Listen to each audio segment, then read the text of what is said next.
Tapi kalau orang yang memimpin itu guna landasan agama untuk menipu dan fitnah, dia harus bertanggungjawab kepada rakyat dan akhirnya kepada Allah SWT.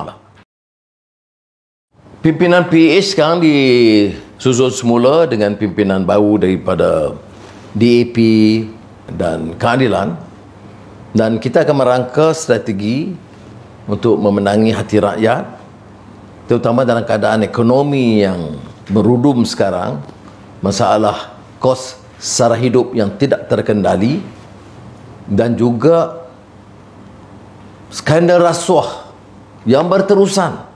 Sebut saja projek, ada rasuah. Sebut saja perolehan, ada ketirisan. Ini akan membawa bencana dan malapetaka kepada negara. Jadi kita harus bekerja, ya, menyelamatkan negara ini, ya. Dan tentunya orang tidak akan diam. Akan ada kelompok-kelompok yang maha kaya akan hasut sana, hasut sini, pecah belahkan pembangkang, buat kelompok-kelompok baru. Masa inilah nak pertahankan kaum Melayu atau Islam ataupun pelbagailah sandaran hujah mereka. Tapi kita harus ingat, masalah negara kita ini masalah tata kelola, pengurusan yang lemah, rasuah, dan pimpinan yang telah menggadai prinsip dan mengkhianati amanah negara. Bukan saja khianat dari segi penyataan longgar, tapi memang khianat kepada rakyat yang memilih mereka. Jadi saya percaya PH berkeupayaan untuk memperbaiki prestasi mereka pada tahun 2018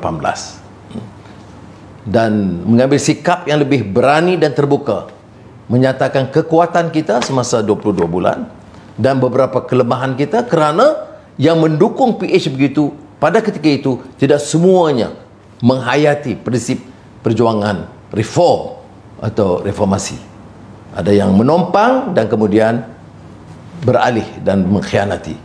Jadi oleh demikian, saya ingin menegaskan dan menyeru kepada rakyat supaya beri dukungan padu, supaya tidak ada gangguan, supaya ada pemerintahan yang stabil. Kita bukan stabil untuk merompak, ya. Ada orang war-warkan nak stabil, bukan untuk rompak. Ada orang yang mengatakan kerana PH ini nak pindah perlembagaan. Kalau kenyataan itu politik licik, penjahat, saya faham. Tapi kalau orang yang memimpin itu guna landasan agama untuk menipu dan fitnah, dia harus bertanggungjawab kepada rakyat dan akhirnya kepada Allah SWT.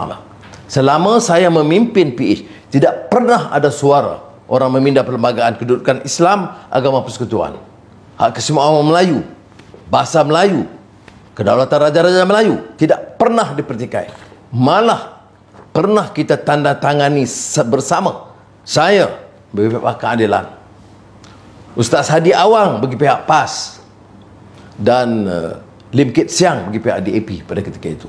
Dan pendirian itu tetap tuntas sehingga sekarang. Saya tegaskan hal ini kerana matlamat kita ialah mendirikan satu kerajaan dengan majoriti yang jelas.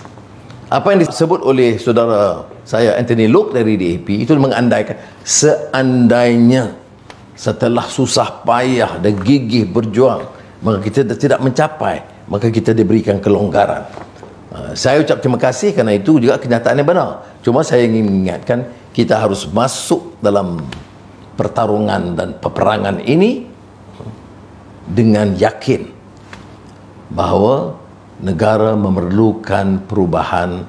Malaysia harus diangkat semula ke martabat yang lebih tinggi, dan ini adalah dengan harapan dukungan rakyat yang lebih meyakinkan. Terima kasih.